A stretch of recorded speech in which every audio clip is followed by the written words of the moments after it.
किसी को समझाना है बच्चे को, बिहार में हो, वो कहीं पे भी हो सकता है, और जिसको ज़्यादा नॉलेज नहीं है, इलेक्ट्रिक करंट क्या होता है, कैसे होता है, वोल्टेज वगैरह 3-4 मिनट में अगर समझाना है, तो अगर मैं आपको बोलूँ इलेक्ट्रिक करंट का चैप्टर पढ़ना है, बोलोगे my God such A boring text book. अब हम खान सर को कहते हैं इलेक्ट्रिक करंट। सर देखिए, हम लोग को जो पढ़ाना होता है तो उसमें एक एक्सपेक्ट ये भी होता है कि लड़कों को एग्जाम में पास करके एग्जैक्ट नंबर भी देना है, तो हमें उस एग्जाम के पॉइंट ऑफ व्यू तक पहुंचने में एक अच्छा खासा टाइम लगता है।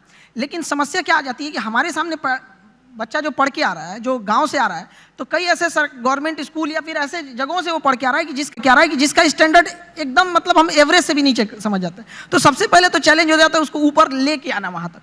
तो एक इलेक्ट्रिक करंट जैसे आप बोले वहाँ पे, तो लड़के जब शुरू में आते हैं तो उनको ये नहीं समझ में आता कि एम्पियर क्या चीज़ है, वोल्टेज में अंतर क्या नहीं समझ पाते, तो उनको समझाना काफ़ी चैलेंजिंग हो जाता है। तो वही एक छोटा मोटा कि हम लोग ये समझते कि जब हम लोग पढ़ते थे तो हमारे दोस्त हमें अच्छे से समझा देते थे और वो देहाती भाषा में समझाते थे, और टीचर लोग एक स्टैंडर्ड फॉलो करने लगते थे।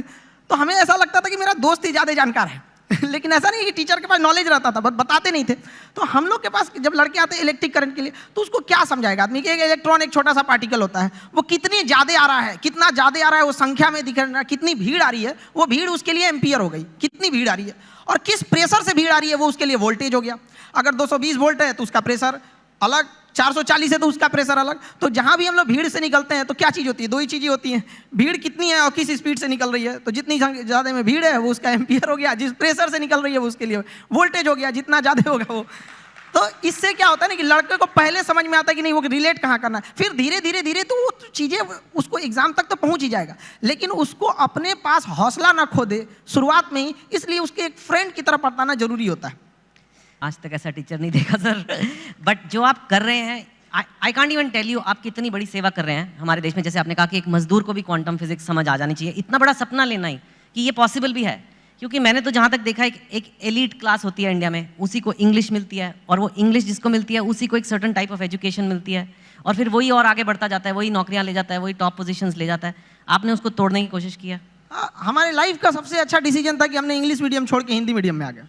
आपने इंग्लिश मीडियम, जिंदगी का सबसे अच्छा डिसीजन था। अगर हम नहीं छोड़े रहते तो कहीं कुछ भी नहीं गए रहते। क्या पढ़ रहे हैं हमें नहीं समझ में। हाँ जरूर है कि इंग्लिश मीडियम में या फिर जो आजकल के स्टैंडर्ड है उसमें हम जितने पैसे खर्च कर रहे हैं, जितना इंफ्रास्ट्रक्चर कर रहे हैं, तो अगर हम हजारों की भीड़ अगर किसी चीज में लगाएंगे तो एक दो तो सफल होकर आएंगे ही आएंगे ना। लेकिन एक ये भी तो देखिए हमने कितने उसमें लगाए और कितना आउटकम आया यहाँ पर।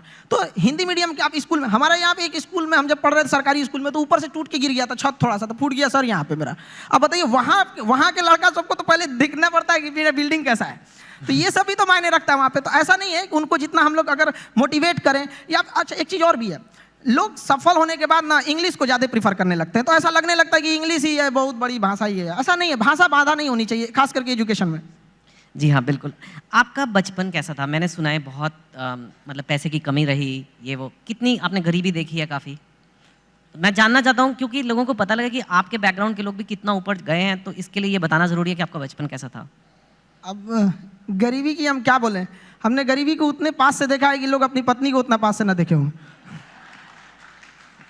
लेकिन फिर भी कुछ चीज़ें थी, दोस्तों ने काफ़ी हेल्प किया, वो अपने पॉकेट खर्च में से कुछ पैसे देते थे ताकि आदमी पढ़ सके यहाँ पे। तो काफ़ी दोस्तों ने भी हेल्प किया यहाँ पर।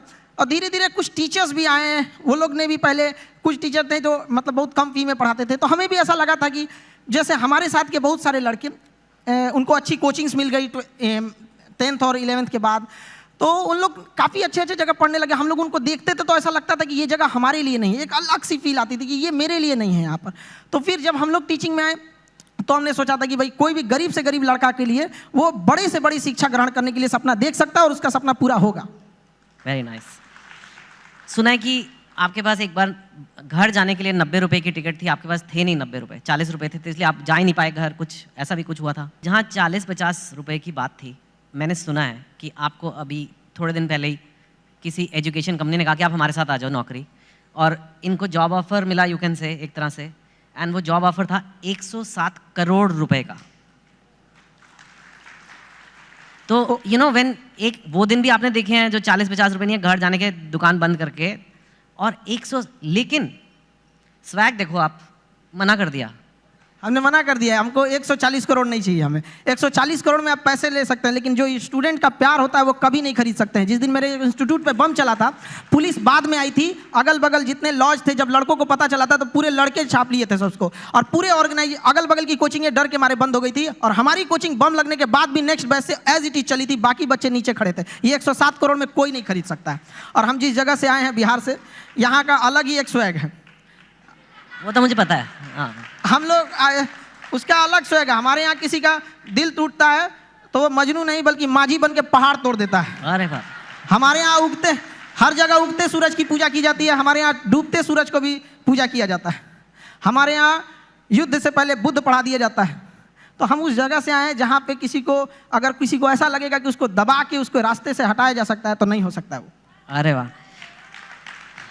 लेकिन अभी ये ऐसा फील्ड बन गया है, कोचिंग, एजुकेशन वगैरह, जहाँ लोग बहुत, आपकी बात अलग है, लेकिन लोग बहुत पैसे बना रहे हैं। लाइक ऐसे खबरों में तो आ रहा है बहुत करोड़ों में। हमने यूपीएससी जो चालू किया, पैसा आपको मोटिवेट नहीं करता? नहीं, पैसे हमारा एक अलग सपना है। अब किसी को बोलते हैं तो उसको अजीब सा लगता है।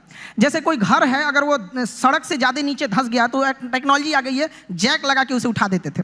तो हमें ऐसा लगता है ना कि हमारे इंडिया में भी ना एजुकेशन सिस्टम इतना महंगा हो गया है कि जिन लोगों के पास पैसे नहीं थे वो अपने आप को दबा हुआ महसूस करते हैं। तो हमने इंडिया के सबसे बेस्ट टीचरों के साथ अपने साथ जोड़े, और उन लोगों को भी धन्यवाद देते हैं जो जुड़े।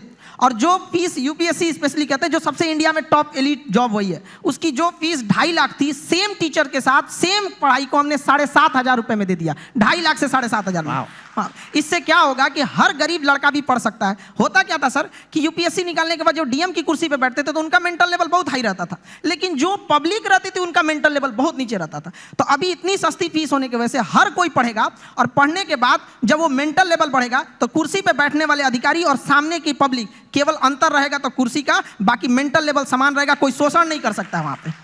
That's true. आप कंपेटिटिव एग्जाम्स के लिए बच्चों को पढ़ाते हो, जो एक इंडिया में बहुत बड़ी नीड है, लेकिन कई बार कंपेटिटिव एग्जाम्स की वजह से बच्चे बहुत गलत कदम भी उठा लेते हैं। कोटा में आपने सुना होगा, कई लोग अपनी जान पे, मैं बोलना नहीं चाहता, लेकिन आपको पता है क्या क्या कदम उठाते हैं। और इतना ज़्यादा, अगर कुछ बच्चे ऐसा कर रहे हैं तो कितने ज़्यादा बच्चों में स्ट्रेस होगा, प्रेशर होगा। आप भी वो देखते हैं बच्चों में, और जो पेरेंट्स ये देख रहे हैं टीवी पे या यहाँ पे, उनको क्या कहेंगे कि कैसे उस चीज़ को हैंडल करना है? क्योंकि इंडिया में कंपटीशन का लेवल कुछ ज़्यादा ही है। मैंने सुना है मतलब एक पोस्ट के लिए, एक जॉब के लिए मतलब कितने लोग हैं।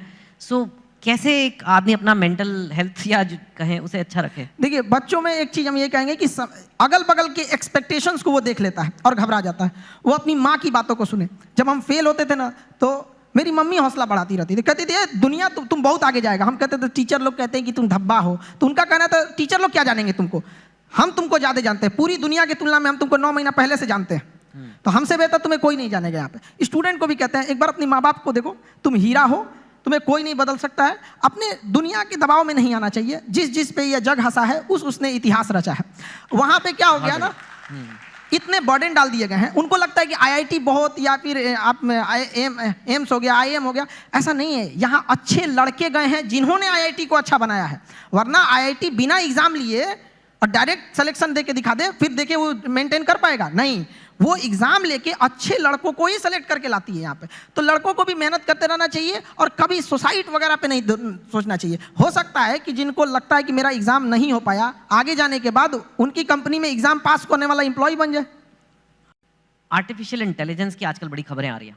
एक ये चैट जीपीटी आ गया है, आपने देखा ही होगा। कई लोगों को खतरा हो रहा है कि अब तो इतने बढ़िया कंप्यूटर हो जाएंगे, इतने बढ़िया ये आर्टिफिशियल इंटेलिजेंस हो जाएगा कि वही आंसर लिख देगा, वही सब कुछ कर देगा, मतलब नौकरियां सारी गायब हो जाएंगी। आप आर्टिफिशियल इंटेलिजेंस को कैसे देखते हैं, और आपको लगता है कि ऐसा कुछ? आर्टिफिशियल इंटेलिजेंस ह्यूमन इंटरवेंशन को थोड़ा कम कर देता है, लेकिन ये मिथ है कि आने के बाद काम खत्म कर देगा। इंडिया में जब कंप्यूटर आ रहा था तो लोगों को यही लगा था कि पूरी लोगों का काम खत्म कर देगा। ये उसी का एडवांस वर्जन है। ऐसा नहीं है कि लोगों का काम खत्म। आप उस समय एक नए नीड्स होंगी, नई ज़रूरतें होंगी, उस पर इंसान शिफ्ट हो जाएगा। कभी ये खत्म नहीं होगा। आर्टिफिशियल इंटेलिजेंस का दुरुपयोग बहुत हो सकता है, इससे बचना चाहिए। गवर्नमेंट को आर्टिफिशियल इंटेलिजेंस से मिसयूज को रोकने के लिए एक हार्ड कदम उठाने चाहिए। भारत में आईटी रूल्स उतने मतलब स्ट्रिक्ट नहीं है। ज़्यादा वक्त बचा नहीं है, लेकिन आप काम ही करते रहते हो, सारा टाइम काम करते रहते हो। हमको तो बस पढ़ाना रहता है, पढ़ा के हटे, फिर उसके बाद खाली बैठते तो सोचते हैं कि और कौन से टॉपिक पर, इस टॉपिक को हमने इस बैच में ऐसे पढ़ाया, अगली बैच में इसको और अच्छे से कैसे समझा सकते हैं। आप इतने सारे बच्चों का सोचते रहते हो, कभी ये नहीं सोचते आपके अपने बच्चे होंगे? प्यार व्यार हुआ है आपको कभी दिल? आप इतने एग्जाम्पल देते हो मजनू वाले अपने टॉक्स में, मैंने देखा है मजनू 400 वोल्ट का झटका, पता नहीं कितना। हाँ, तो आपका कभी दिल, या आप सिंगल हैं, मैरिड हैं, क्या मतलब क्या? क्योंकि ये आता है कई बार लोग, अब आप इतनी हस्ती बन चुके हो कि लोग ये सब सवाल पूछते हैं सर। नहीं देखिए, ये सब चीज़ें हम सिंगल, ये सब ये लोग तो घर वाले डिसाइड करेंगे, उन लोग का गृह मंत्रालय का ये काम होता है, ये मम्मी पापा का काम है आज चीज़ों को। आजकल के लड़कों को बस ये कहेंगे, ये सब डिस्ट्रैक्शन से उन लोगों को बचना चाहिए यहाँ पर। और रही बात हमारा, तो हमको मेन काम रहता है लड़कों के बारे में ही सोचते रहे, स्टूडेंट को कैसे समझाया जा सकता है। हाँ। अपने ही पानी में घुल जाना ही बर्फ़ का मुकद्दर होता है, तो हम लोग बच्चों के लिए और उनकी बेहतर कैसे किया जा सकता है, इसी पे ज़्यादा ध्यान रहता है। फिर भी थोड़ा तो मतलब अपने लिए भी वक्त निकालिए कुछ। You are one of India's most eligible bachelors now, आपको पता नहीं बात? वक्त मिलेगा तो वक्त निकाल लेंगे। हाँ, तो ठीक है। नहीं, वो तो खैर मैं मस्ती पूछ रहा। और जाते जाते बस यही कि काफ़ी हमारे पास वक्त नहीं उतना, कई बार कंट्रोवर्सीज हुई हैं आपके वीडियोस पे, आपके कंटेंट पे, आपके नाम पे, आपका नाम असली क्या है, कुछ ऐसे ये सब। And I don't want you to answer each of them. आप उनको कैसे देखते हो? हम कंट्रोवर्सी वाले लोग को देखते हैं, बिना मतलब की चीज़ों को इंटरफेयर करने, वो जिस लेवल पे हम लोग बताते हैं उस लेवल पे जाने के बाद किसी को कंट्रोवर्सी करने की जरूरत ही नहीं पड़ेगी। हम लोग टीचर हैं, हम लोग बीच का रास्ता नहीं, जो सही है उसको सही बोलेंगे, गलत है उसको गलत बोलेंगे। अगर कोई गलत है तो उसको पूरा बता देंगे कि देखो ये चीज़ें गलत है, और सही है तो उसको पूरा बताएंगे कि ये सही है। अब इंसान वन साइडेड होता है, वो सोचता है कि हम भी उधर ही साइड में चले जाए, ऐसा नहीं हो सकता है। ठीक है खान सर, बढ़िया काम कर रहे हो, करते रहिए। धन्यवाद।